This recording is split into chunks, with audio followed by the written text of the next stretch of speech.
Hello everyone, Steven here from Redolescence, and welcome back to another fragrance review. This time we'll be taking a look at one of the newer fragrances by Paco Rabanne, and this one was released in July of 2013, and it's called Invictus. So here's the bottle. Pretty creative looking bottle, quite inventive if I don't say so myself. It's supposed to resemble a trophy, and if you've seen the adverts for this fragrance, you see a model holding or bearing a trophy.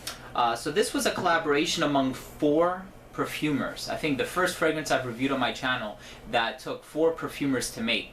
And those perfumers, let me see if I can recall all their names correctly, are Dominique Ropion, Olivier Polge, Veronique Nyberg, and Anne Filippo. So those perfumers came together. They've collaborated, not all 4 of them I don't think, but some of them have collaborated in the past to make fragrances for Paco Rabanne. And you know, I know Anne Filippo has done L'Homme, La Nuit de l'Homme by Yves Saint Laurent. She's also done Lady Million as well as a flanker of Lady Million. I know Olivier Polge has done Spice Bomb by Victor and Rolf, Midnight in Paris by Van Cleef & Arpels, which is now, I think, discontinued if I'm not mistaken. So, you know, these are very well known, very well established perfumers in the industry. Now, with this fragrance, Invictus, the name does translate to invincible, and the fragrance is supposed to evoke or be representative of dynamism, power, and energy. Now, I know when it first got released, or even before it got released, a lot of people were saying that this was going to be a knockoff of another very popular fragrance by a company called Creed, the fragrance being called Aventus, being that is also a Latin name. So Invictus, Aventus, kind of sound the same, both Latin, but they do mean 2 different things. But now that I've got a chance to smell it and I own it, and the note breakdown reveals that the 2 fragrances are indeed quite different from each other. So like I said, this did come out in July of 2013. I actually first smelled this fragrance, I want to say November of 2013. I was flying to Florida and we had a layover in North Carolina, and I smelled this at the airport, and immediately it reminded me of another very popular fragrance by Paco Rabanne. So I'm going to let you know what that fragrance is. Next up, let's take a look at the presentation. So the box for Invictus looks pretty cool. You have the name written here in the front. You have some glossy wings right behind that, name of the company, pertinent information down at the bottom, serial number, UPC code. It actually has a really nice texture to it too. I want to say it has almost like a velvety texture to it. It is cardboard, but it's coated with something. I can't really explain it. So that's pretty much it for the box, pretty standard. And then as far as the bottle goes, here it is. I think it is unique. It definitely is different and it stands out. Some people would say it looks tacky or kitschy, and I would have to agree with that, but you know, to each his own. It has Invictus engraved here in the front, and it has Paco Rabanne engraved in the back. The atomizer is this triggering mechanism up here at the top, so please don't try to pull this off or take it apart. You will not be able to. The distribution is actually pretty good. It could be better, but this is what I like about this bottle, is you can control how much you want to spray out. As you can tell, if you press it lightly, it will squirt. So it could be a lot better. Just be mindful of that when applying it. And that's the presentation for Invictus. So what I noticed when I first sprayed Invictus is that it has a very strong sweetness in the opening. This fragrance does open up very sweet. And for me, I actually get a note that's not listed in the note breakdown. I get a note that's very familiar to me. I've smelled it in many other fragrances. I want to say like 90 to 95% of fragrances contain this note, and it's something called coumarin. Now, coumarin is a compound that's found in both tonka bean and a type of cinnamon called cassia cinnamon.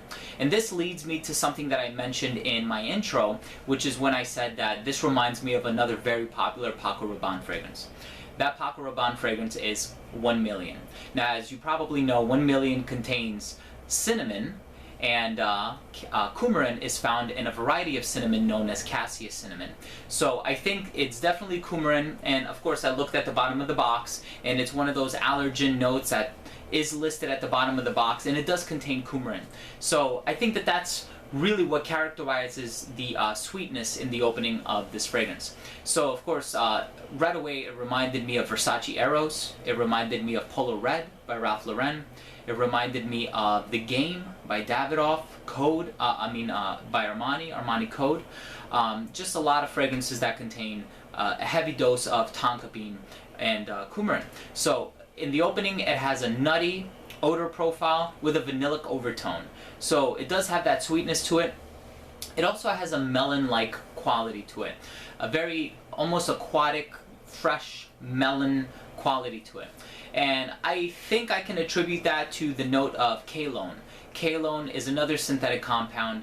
It's found a lot in aquatic fragrances like Acqua di Gio by Giorgio Armani, Lotus et Poron by Issey Miyake, Cool Water by Davidoff, and it gives it a very light, airy, aqueous feel to it with a melon, even watermelon characteristic. Now, I'm not saying that this fragrance smells like watermelon or anything like that, but it does have an aquatic note listed, and I think that that aquatic note is indeed the note of Cologne, which comes across smelling light, airy, and aqueous, as I mentioned earlier. So it has a very slight salty nuance, which is a little weird because you pair that up with sweetness, but somehow it works in this fragrance. And another prominent note that it contains is the note of grapefruit. I know Bleu de Chanel also contains a grapefruit note. I wouldn't say that they're very similar, but it's a distinctive grapefruit note that I'm getting from this fragrance. It definitely does stand out, and I get it more so than the orange note that this fragrance is said to contain. Now, even though it contains that aquatic note, this is not an aquatic fragrance as far as the genre goes by any means. You cannot really classify it with notes like Acqua di Gio, because Acqua di Gio really has those white florals that kind of evoke like a clean, fresh, soapy feel to it. And even though this contains jasmine, I don't really smell too much jasmine from this fragrance, I have to be honest. For me, this is more of like a sweet, almost even like vanillic, fruity / aquatic fragrance with more of an emphasis on that sweet, nutty, vanilla component that it has. Now, it also contains another note called bay leaf. And bay leaf, of course, is very popular in Mediterranean cooking. My grandmother used to cook with bay leaf all the time, so I'm very familiar with the smell. And I don't think it's necessarily bay leaf that this fragrance contains, but yet another compound called eugenol. Eugenol is found in both bay leaf and clove, and it gives the fragrance a bright, herbal smell to it. It doesn't smell like cloves whatsoever. I know that's usually like a deterrent note in fragrances. When people find out that fragrances contain clove, they want to stay far away from it. I don't get too much of it in this fragrance, so I can't really pick up on that. And it's supposed to have guaiac wood in the base, which also has a very distinctive smell. I don't get too much of that in this fragrance. And ambergris. Again, I don't think it's ambergris. I think it's something called ambroxan, which is the synthetic aroma chemical counterpart to ambergris, being that real ambergris goes for like $1,000 for a single gram. So, of course, it doesn't contain that. But overall, I think that this is a more aquatic version of Paco Rabanne's 1 Million. And I do have to echo the words of a fellow YouTube fragrance reviewer, Cody, who said that this could have very easily been 1 Million Sport, or like 1 Million Aqua, or something like that. It bears too many similarities to 1 Million. It's sweet, and I think for that reason, if you already own 1 Million, this would be a redundant purchase. If you're looking for a lighter, more aquatic version to 1 Million, and you love the smell of 1 Million, I would definitely recommend you check this fragrance out. But other than that, I do think that this would make a rather redundant purchase. I think this would be like a great clubbing scent. This actually works very well with the ladies. As far as compliments go with this fragrance, I have to be honest, in full disclosure, this fragrance so far has a 100% batting average. What I mean by that is every single time that I've worn this fragrance in public, I've gotten somebody to compliment me on it. I've had multiple people compliment me on this fragrance in a single day. So it does really well with the ladies. Ladies love the smell of this fragrance. So if you're looking for a fragrance that's sweet, it's going to get you compliments, you can wear it on a night out, a party, a club, a bar, something like that, I would definitely not discount this fragrance. Make sure this is high up there on your list. So thanks for watching. Last up we have the rating. First up we have uniqueness and overall smell. I had to give this fragrance a 6 out of 10. Now, I do like the smell. It does very well with the ladies. Fixatives, I think, were used very successfully in this fragrance, hence the reason why it lasts such a long time. But unfortunately, it bears too many resemblances to 1 Million, also by Paco Rabanne. So for that reason, I can't really say that it's very unique.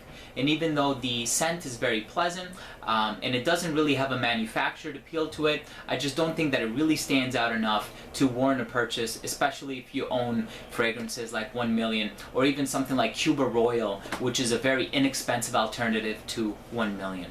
So for that reason, I do think it falls short by quite a bit. Next up, we have longevity. I give this a 9 out of 10. Longevity on this fragrance is amazing. It will last on your skin for a very, very long time. Even though it does start to sit a little bit closer to the skin, right around, I want to say, like the 4 to 5 hour mark, it will last on your skin, and you will smell it. So close encounter scenarios actually work really well with this fragrance. Next up, we have projection. I had to give it a 6 out of 10. Projection on this fragrance is not the best. I found that it radiates within an arm's length. It never really pushes out any farther than that. But it's still, you know, it's pretty good for what you get with this fragrance, and it is eau de toilette, so it kind of performs within that average realm.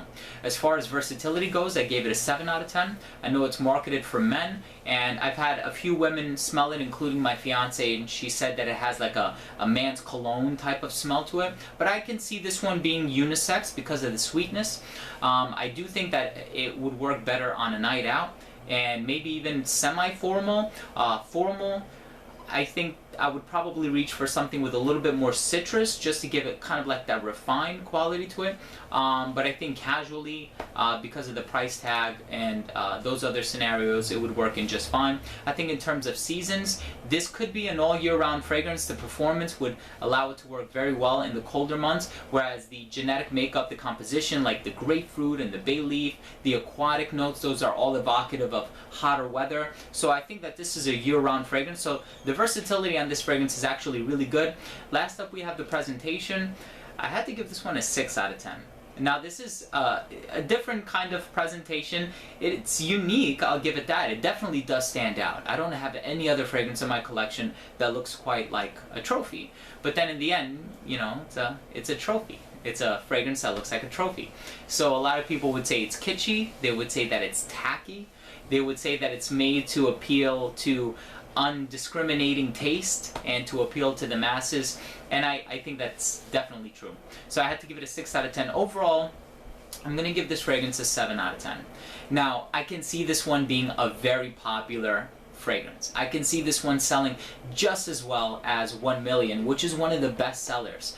But the reason I'm giving it a 7 out of 10 and not a 9 or a 10 out of 10 is because I do think it's a little bit redundant.